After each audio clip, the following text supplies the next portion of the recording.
It's Wizards versus Lesbians, a podcast for your ears. Hello and welcome to Wizards versus Lesbians. My name is Isaac. I'm Alexis.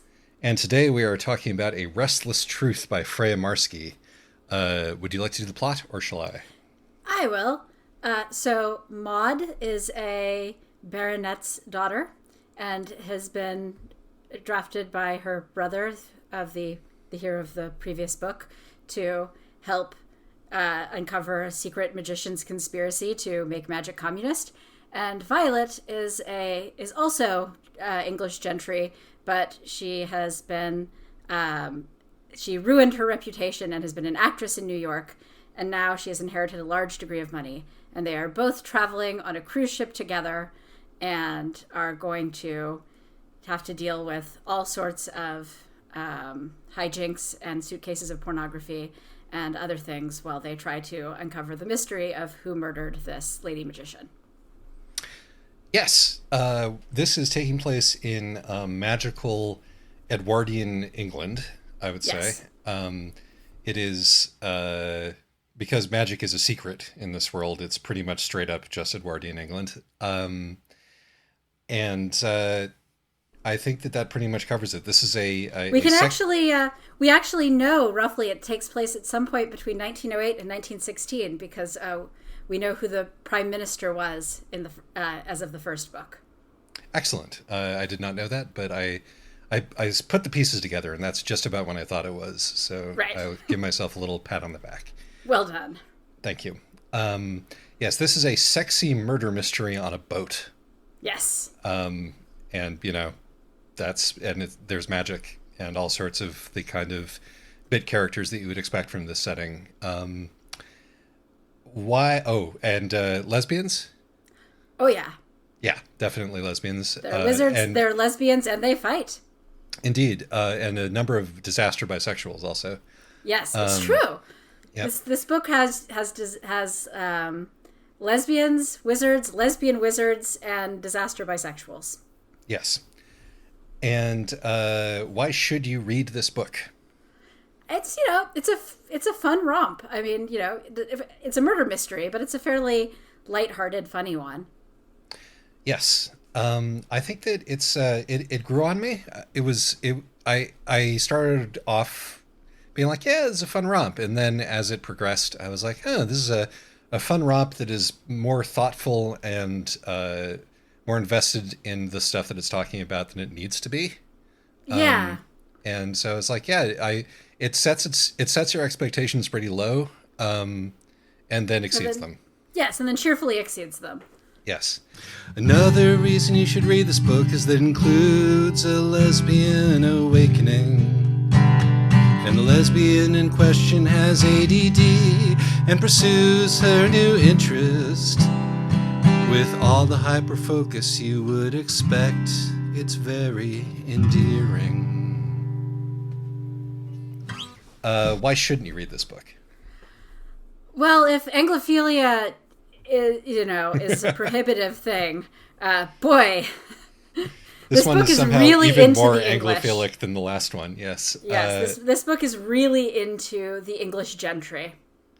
It very much is. So if you like yes. Bridgerton, which is a show that I actually have heard of, unlike Bremerton, which is a suburb of Seattle that I've also heard of, if you like, if you want, I guess, Bridgerton plus magic, but murder mysteries on a cruise ship, mm-hmm. and lesbians. Yeah, and it is funny. It is. It's genuinely funny. Yes, I would say that it is actively and frankly pornographic, but only in places. Yeah, I mean it's a romance, and it's like a romancy romance, I think, in that there's a lot of sex scenes. Yes, that just took me by surprise slightly. It's not a format that I'm used to, but I was talking to a friend of mine, and they were like, "Yep, this is pretty normal for contemporary fantasy. There's going to be 2 or 3, depending on their enthusiasm, like hardcore sex scenes." I'm not sure if that's contemporary fantasy. I think that's contemporary romance. Yes, but this is maybe more of a romance / mystery with fantastic elements. Yes. Since most of the magic is just sufficiently advanced technology. But anyway, we can get into that post spoiler zone. But just like if you're not expecting that and it's going to be, for example, a problem that you're at work and suddenly you're listening to porn. That's true. Not speaking from any personal experience there. That's true. The sex scenes are explicit, and there are several of them. Yes. Content. Do you have any other why you shouldn't read this books? No, I think at this point you have a pretty good idea of its pluses and minuses, and if that sounds appealing to you, then you should check it out. Yeah. And if it sounds like you're going to roll your eyes so far that you give yourself a migraine, then don't. Yeah, that's just about it. I would say that it's better than you might expect, but it's certainly not good enough to overcome a person coming at it from a class skeptical angle, for example. Yes, though again, there's a lot of gestures in the right direction there, but yes. It depends on how convincing you're going to find those or not. Yes. So content warnings. There's actually a fair amount. There's murder of a little old lady. There's drugging. There's possession. There's threatened torture. No actual torture.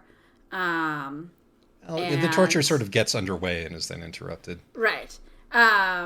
There's a torture, but it's threatened, but nobody's actively tortured. He kicks her very hard in the shin. Okay, he kicks her very hard in the shin. There's spoilers. There's a memory of an attempted assault, probably sexual assault. Probably could have turned into a sexual assault if the nameless assailant had not been brutally murdered by magical knives. Yes.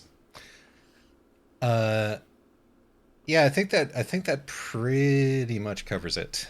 Sexism, homophobia. This is not a magical like gender equality alternate universe. This is our world or something close to it. It is just about at the most socially liberal time until the late 20th century, but still. Right. Particularly if you're a member of the upper classes. Right. So shall we move on to the spoiler zone then? Let's move on to the spoiler zone. All right. I guess we should have said pre-spoiler zone, but oh well. You absolutely do. This is a second book in a proposed trilogy, but you absolutely do not need to have read the first book. Yes. I don't think either of us read the first book when we first read this book. I read the first book before rereading this one. I've cleverly moved the spoiler zone over here, and it starts now. I didn't have a lot of notes to begin with this one because it's just like, I'm just being entertained over here, It's funny, it's well written, but it does get into some wizards versus lesbians themes. There's a lot of bad moms. Plenty of bad moms and bad in various ways. Our main character and Maud, autism or ADD, do you think, or both? Absolutely ADD. Okay. Autism, maybe not, but she absolutely has ADHD. Yes, the restless truth in the title is her not being able to sit still, as far as I can tell. Well, and also I think her being a lesbian. Yes. Because this book is very much about her lesbian awakening. I really need to go back and say a reason that you might want to read this book is that it's a very cute lesbian awakening story. It is a very cute lesbian awakening story. I enjoyed the. I thought that it was actually it did a fairly good job of making the reasons why they didn't have sex immediately fairly good, fairly believable and not frustrating. And similarly, the fight that they had, which is, the mandatory third act fight, was also, it was a believable one and not something that felt manufactured. Yeah, and that sort of gets to, a thing about this book, which is that it is structured in a way that you could generously describe as tried and true.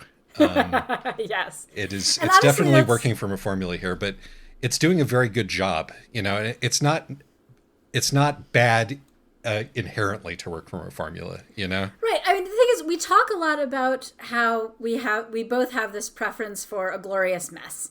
Yes. Because, you know, we like to see ambition and creativity in something that's different.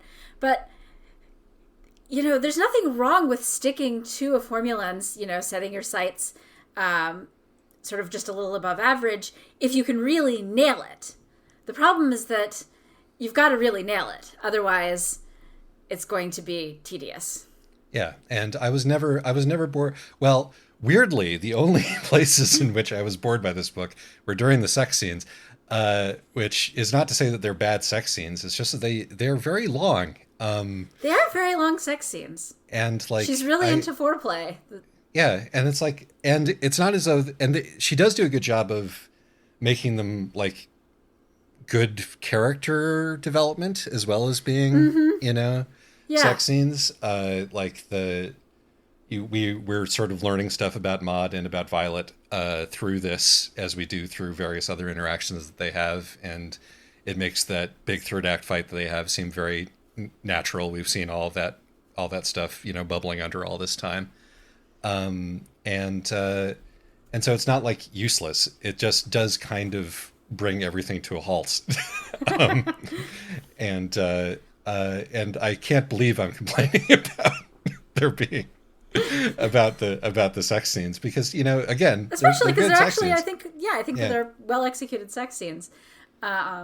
But part of it is that the plot is actually pretty fun, and, you know, it's like, okay, yes, I'm so glad that you are learning new things about yourself and having hot sex and giving each other orgasms, but I really want to know what's going to happen next with the locket or whatever. Yeah, no, it's a testament to the quality of the plot that I was like, hey, let's get back to the plot, you know. Right. And I will say that the first sort of sexy scene, which involves the aforementioned suitcase of pornography, while appearing completely out of left field because I didn't know that this was going to be happening in this book, that one I didn't mind, just because it was incredibly bizarre. the thing where they're all sitting in Hawthorne's stateroom and reading and like having fun doing a dramatic reading of the sexy book. Yes. Yes. I was like, I'm not entirely sure that this would actually happen, but, you know, this is hilarious. I'm fine with it. Yes, exactly. It was funny. And honestly, that was the suitcase of pornography was about when the book, like, really won me over. Yeah, same. It was like, okay, this is going to be willing to go fully adult, fully silly, you know, and the jokes are actually good, and, you know, we're not pussyfooting around anything. Right. And, you know, and it also... It's also like what sort of turned me around on Lord Hawthorne. Right, yes. Who seems to be a generic frosty asshole before that point, but... he appears in the first book basically just long enough to be a generic frosty asshole. And as I found when I went back and read the first book. But yeah, no, it was also real... I think that's when Lord Hawthorne starts to actually warm up to them. And also when we, the readers, can really start to warm up to him. Indeed. And, you know, he is a man of some accomplishment, having had the clitoris named for him in much the same way that the Earl of Sandwich. No? That's right. The Red Hawthorne Berry. So I completely missed that. Of course, that's part of why they were doing the dramatic reading, like, at him. Yes. Come and sit by my side if you love me. Do not hasten to bid me adieu. But remember the red hawthorn berry and how I always found it on you. Won't you think of the valley you're leaving? Oh, how lonely and sad it will be. It was also a tip of the hat to the audiobook reader. When I messaged you when I was first reading this, and it was like, oh God, the accent that they've given Violet is going to make this hard. But it turns out that she's putting on a strident New York accent to shock and annoy everybody. And in fact, her own voice just has a little bit of the New York vowels in it, which extends in this author's reading to her pronouncing it Lord Hawthorne. Okay, which is just sure. a little icing on the cake.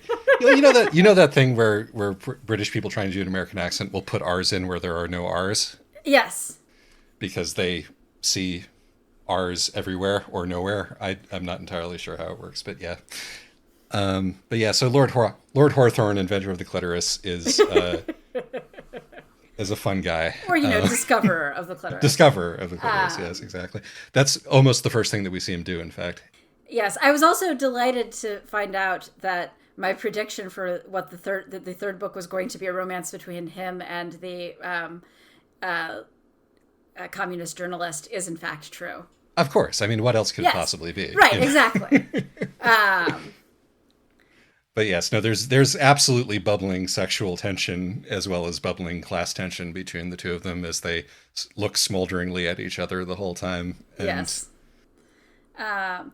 So it's fun. So going back to the subject of Maud's ADHD, I thought that they did a fairly good job of conveying the way that somebody with that kind of bubbly energy can be really charming, while also showing the ways in which it gets her into all sorts of trouble.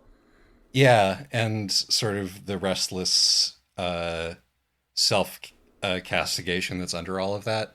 Right. Her unending internal monologue also has the requisite internal critic, which is yelling at her all the time whenever she fucks up, which is somewhat often. Yes. But it doesn't help. It doesn't help her Yes. that she can't stop herself from doing that to herself, which seems like a true character beat. Yeah, it was, and I enjoyed how clear that it was why each of them, each of the other of her three, her troops, as they start calling themselves, end up following her. Yeah. In Violet's case, she's entertaining and also hot, and in Lord Hawthorne's case, she reminds him of his dead sister, and in Ross's case, she was willing to buy his entire sack of pornography and appears to be the only other person on the boat that he's met who has any sort of real moral core. So there is that. I mean, I think that just the fact that it actually kind of works for the characters in the same way that it works for us.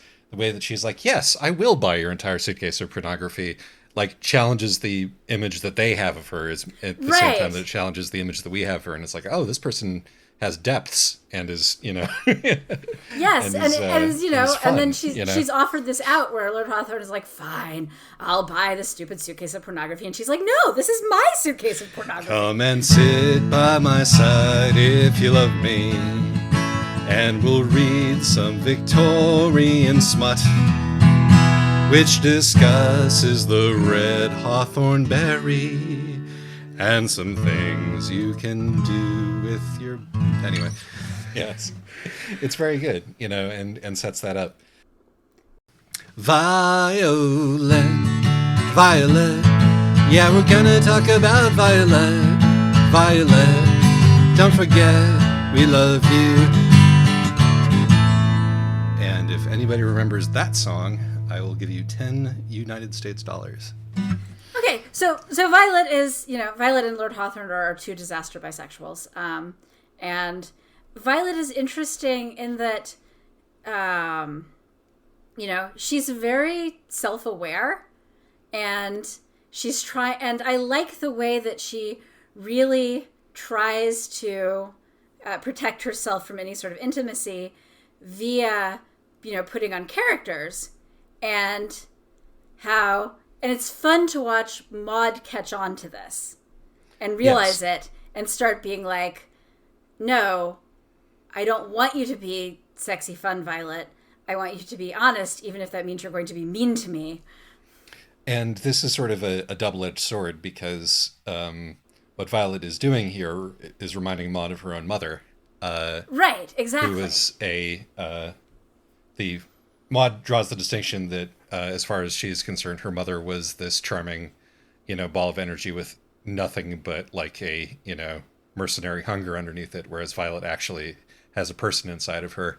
but it does sort of raise the uncomfortable specter that we do tend to be attracted to people who remind us of our parents. And by we, I mean you people generally, and not us. We're both normal. And so it's interesting watching them navigate that in real time, particularly as they start to tell each other about, who they actually are. Right. And actually, I like that the book ends and Violet tells the audience her, deepest, darkest secret, which is not even that she killed a man. That's the secret that she offers so that she doesn't have to offer up the secret of her disastrous marriage. Yes, exactly. Because that makes her look stupid and weak. And that's the thing that she can't, that's the vulnerable thing. Right. There was a great bit of calculation where she's like, oh, I'll just drop that I killed a man. And she, as preemptive vulnerabilities so that she doesn't have to share any of her deeper vulnerabilities. But, she does share it with the audience, which at least means that, she's starting to think about it. But I like that it's left unresolved. I mean, presumably we'll see more of them in the third book, but it's left unresolved whether or not they're actually going to be able to successfully navigate this. Yes, and again, I like that. I like it's much like the Ruthless Lady's Guide, in that they're probably going to have some issues after this, but that's more interesting than a happily ever after. Right. Yes. And also significantly more real. Yes, I also really enjoyed I enjoyed the thing where the bit of foreshadowing where at the beginning she's like, what if I brought Robin an heiress to marry? Robin being her gay brother, and they both have, and their estate has fallen on hard times or whatever. And instead, she brings home an heiress girlfriend who wants to, in fact, give her a chunk of money. Yes, there you go. I mean, that's again, this is the sign of a well-made book. It's like, it's her whole character arc is her trying to do everything for Robin, and then gradually, realizing that she's also has to do it for herself. Yeah. That just trying to pay back his kindness isn't enough to, organize her life around. Yeah, exactly. Yep. So that works very well. Yeah, in general, her character development is quite good. I agree. I very much agree. Can we talk about the Forsythia Club a little bit? Yes, let's talk about the Forsythia Club. You say Forsythia and I say Forsythia, and according to Wikipedia, we're both right. Forsythia, but it's kind of more interesting to talk about how you could mistake one for a witch hazel if you're not looking very close. So, these are a group of old lady witches, wizards. Who were once young lady magicians. Yes, who back in Victorian times were young lady witches who were not afforded the decency of a proper magical education. And incidentally, before we talk about that, let's talk about magic in this book is basically education, science, curiosity, the life of the mind. Magic is basically education, because it's the sort of thing where it stands where people treat it as if it's the equivalent of power, but it's really mostly just about being born lucky. It's the same as the Ruthless Lady's Guide to Wizardry, and it sets it up at the start that it's going to be because of the fairy pact, magic is bloodline based, but it actually goes into be like, well, of course the wizards who are part of the bloodlines think it's bloodline based, but right, where did all these other people get their magic? Right, exactly, which I'm really hoping that does get complicated. And I mean, because otherwise, presumably it will. Otherwise, it's terrible world building. I mean, presumably all of these magician families, if it is bloodline based, have had illegitimate children, and you're not having magic users cropping up all over the place. It's clearly. I think that the author is clearly setting this up. And you said in your thing that the criminal conspiracy wants to make magic communist. I don't know if there's more information about that in the first book that you're drawing from there. Oh, so well, the thing is that yes, there is. So the idea is that the magical items, if you can bring them all together, will let any wizard share any wizard's power. And, you know, what that means, basically, the first book is very much all about what happens if you are really smart and motivated, but have only a tiny bit of magical power. You know, just enough that you can get really into magic, but not enough that anybody ever takes you seriously. And so the idea, and so it's supposed to be tempting. Oh, if wizards can share power, then somebody who's really smart and technically good at magic, but who has no real magical power, suddenly can actually cast all these great spells, et cetera, et cetera. And so, you know, I don't think, like, they obviously don't see it as making magic communist. They see it as a way to hoard power, but it would be sort of a democratization. Yeah, no, that's, and I would be disappointed if the third book isn't largely about that specific issue. I mean, yes, which would jibe well with it being about the romance between Lord Hawthorne and the jewel thief, the Italian. Yes, the Italian jewel thief, journalist, pornographer, you know, whatever makes whatever. a buck. Right, and you know, another thing that made me more inclined to like this book, even though, you know, the idea of magic being an inborn thing that's basically protagonist power, you know, which is a pet peeve of mine, but is we're seeing over, you know, this book and the last book that everybody we meet without magic who isn't from a magician family, you have a couple of people who aren't from magician families and don't have magic and just have like complexes about it. But yes, everyone else thus far we've met who learns about magic has some sort of weird quasi-magical power. The Maud's brother is, you know, a foreseer, and Maud turns out to be a medium, and the journalist Ross is he's immune, like, or partially immune. He's to magic partially for immune to magic, and screws up any spell that's cast on him. So, which again is a hint that there's way more going on with people and magical abilities than all of the characters assume. Yes, it's just sort of I mentioned that it's interesting to me that you were thinking about this as like a democratization and sort of communal idea of magic, because it seemed like, you know, it seemed more proto-fascist to me, and that's particularly because no, I think Serafina you're right. particularly.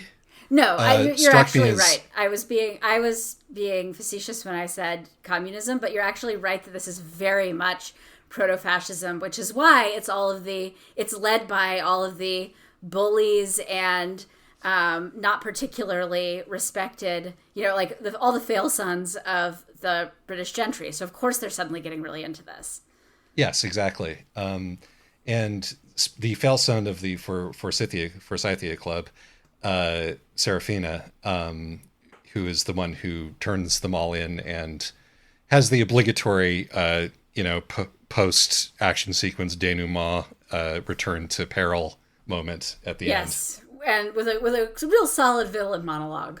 Yes, it was very, very good. You know, and it's great to have a little, you know, a sweet little old lady being the villain, and like putting creams and unguents on her arms so she becomes super strong, so she can throw her over the side. Right. That was just really good.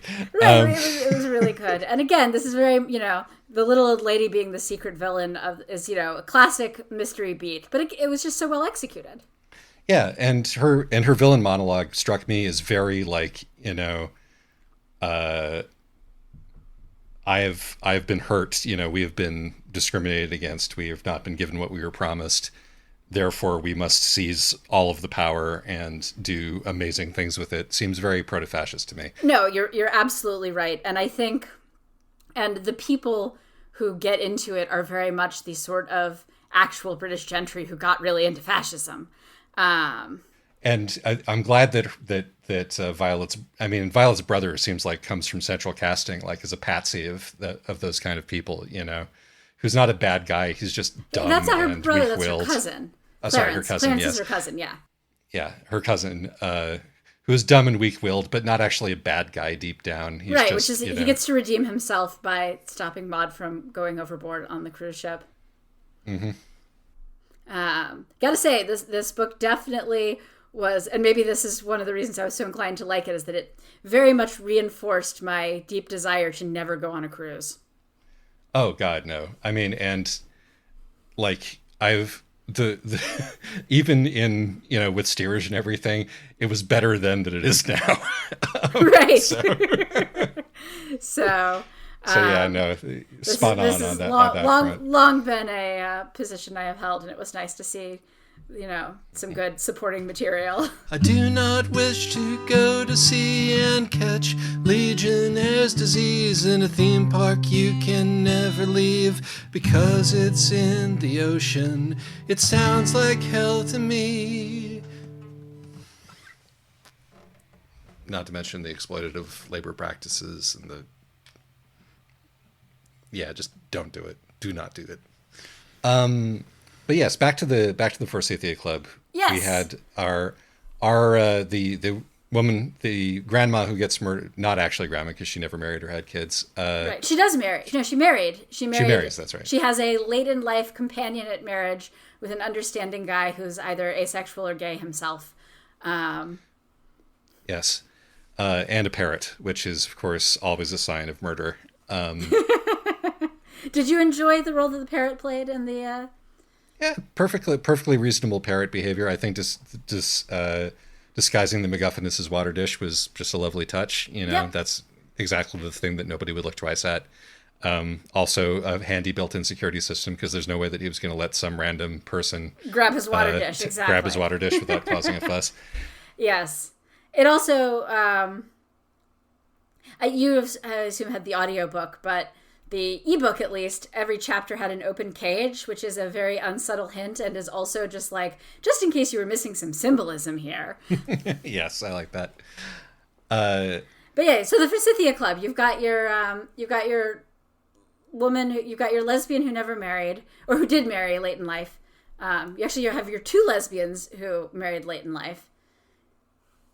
Your proto-fascist, who's the one who is, you know, the weakest and least liked member of the club, and the one who's Violet's great cousin aunt or something. Who married the violin. That's right. Who ran away with a Yeah. magical musical instrument maker From the working classes. So again, you know, maybe things are a little bit more complicated. And of course, there's street mountebanks and vaudevillians in America who are magical. So yes. But yes, no, I think I was just, one of the things that I like about this book is the first of all, like in the porn section, they're very much at odds to be like, at pains. Yes, this is what, you know, porn is like, but this is what real sex is like, and here's Right. the things that it's nice to do and important to consider when you're doing about real sex, and you know that's not going to fit in there without some help, et cetera, et cetera. Right. But also, the love story between the murdered woman and her friend the gardener, where it's like, you know, historians will say that they were very close friends, but in fact, you know, they don't have to have fucked for it to be, you know, deeply gay. On behalf of historians, I would like to point out that actually, first of all, off the record, historians cheerfully speculate about who is and isn't gay. Of course. And even on the record these days, historians generally say, close companion, there's been a lot of speculation that they might be gay. We just don't have any textual evidence for it. Yes, no, I was merely referencing the meme, not meaning to further calumnize the noble gay historiographers out there. But yes, no, I thought that, like, I really liked the way that it sort of, you know, was like, this is what was possible and doable in this era, and this is what's possible and doable now. Mm-hmm. And, you know, and it also really, you know, helped to make what Serafina and the others are reacting against in their various ways, you know, real, and to really put, and to make the distinctions in the ways that they wanted to react against him real, which is another thing that I really appreciated, is that we tend to think of like people in history reacting to oppression in a way that, you know, is part of a step-by-step, you know, journey toward liberation. Right. And of course, even back then, like here for people who disagreed sometimes violently about what the best way to go about, you know, improving the lot of women was. And as I said in the very, very long jingle, you know, from several things ago, that was also the case with gay people, and of course with black people in America. And, you know, these things are always a discussion, and there are always like a million different approaches to it, and there is no such and progress in the way that we think of it is an illusion caused by us standing at one end and looking backward. Yeah. And so, you know, it does a good job. You know, it does make Serafina a villain that one can empathize with, because you already hear from the ghost of the murdered old lady that that Serafina totally could have taken over the family business, but nobody was going to trust her with it, so they just sold it off. And so you can understand like why she's so frustrated and why she's so angry, and why she has some belief that Maud would consider joining her cause. Yes, exactly. Hey, Alexis, is it time for notes? Share your notes. Okay. In case you didn't notice that Lord Hawthorne was a chaotic bisexual, the one book in his stateroom is a biography of Alexander the Great. Yes. It's not subtle, but it's funny. Yes. I mean, you're introduced to him in the first book, as I later found out, as one of the main character's ex-boyfriend. So, and then you're introduced to him in this book with Violet coming to him and being like, I am super horny. Please, you know, don't get me pregnant, but otherwise, anything goes. Indeed. I think that it's a waste, speaking of the sex, that Violet didn't have a cock spell. Why not? I mean, if she has a knife spell. Well, she doesn't have a cock spell partly because she has a harness. She mentions that she has a harness. Oh, yeah, but she just forgot to bring it to Maud's room.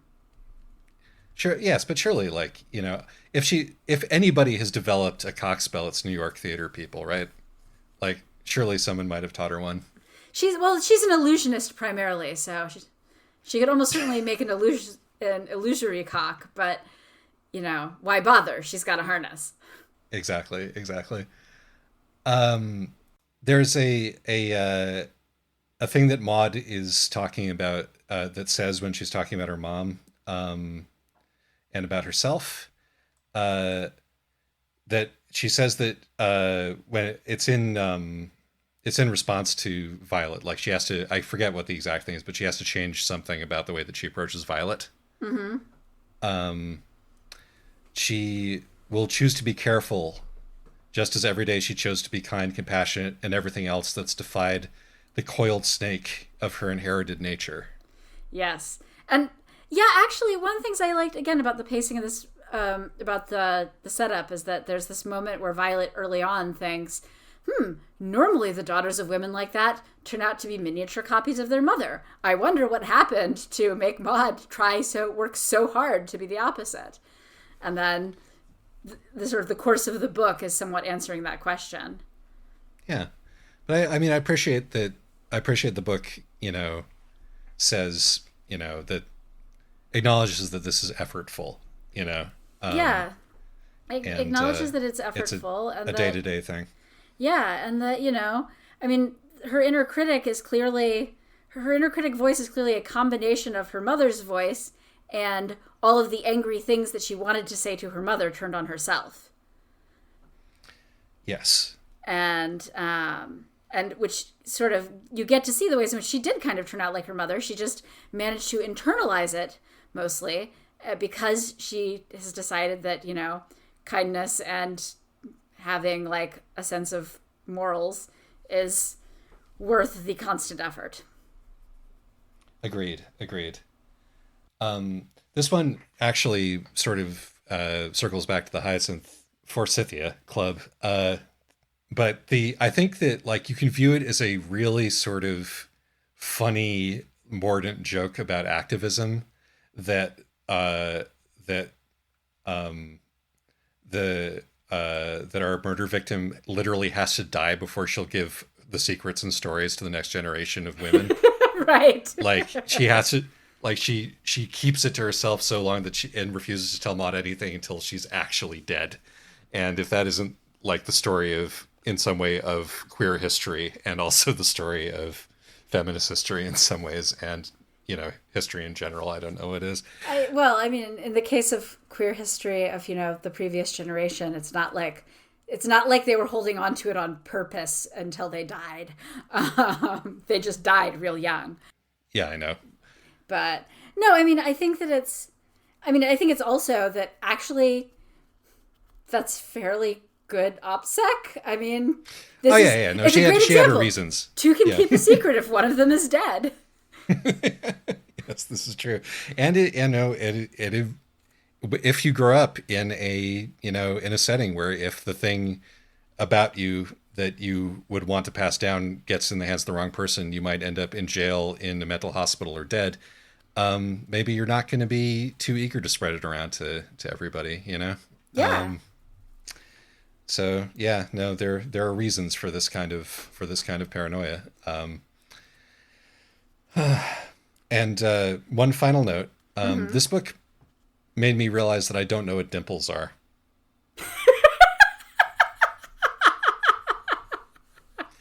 Maud has them. They dance, apparently. I don't know about the dance. When people sometimes when people smile, they have like little tiny divots in their cheeks or like around their chin. Yeah, I mean that's what I thought it was, but I was thinking about it, and I was like, can I remember seeing a dimple in my life? Yes, you absolutely have seen dimples in your life. Do you have dimples? Yes, among other things. I mean,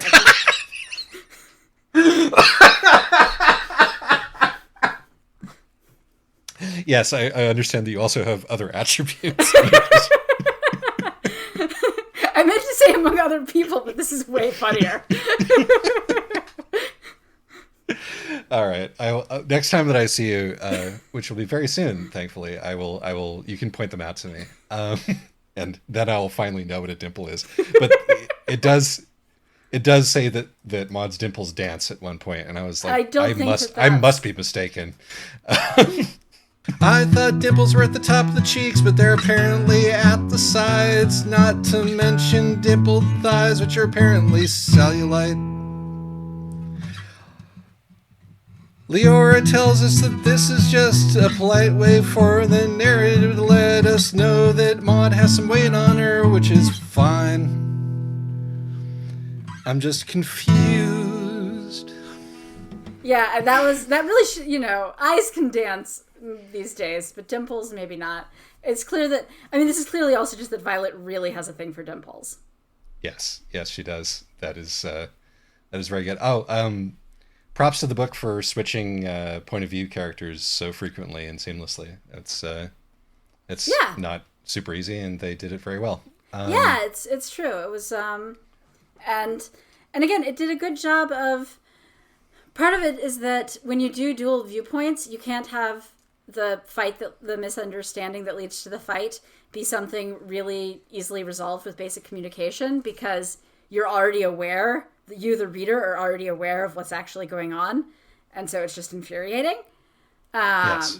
But, as opposed to two people with different kinds of trauma trying to figure out how to, be emotionally close to each other, is something that, even if you are inside, when you're inside both of their heads, you can all the more understand why this is hard for them. Yes, I agree. I agree completely. I did have one question about the plot, and this is sort of the only grump that I had. And I think it may just be that I wasn't paying enough attention. So at one point in the book, there is a staged seance. It's one of the funny bits about the book is that there is fake magic in this world as well as real magic. And they've paid off the fake medium to contact the ghost that they actually have with them. and it goes horribly wrong. Partly because eventually the ghost gets so The actual mad, ghost gets so speaks mad up. at her, at her old former friend that they just start having a angry fight, yelling at each other. Yes, and it's a funny scene. It's a tense scene. It advances the plot.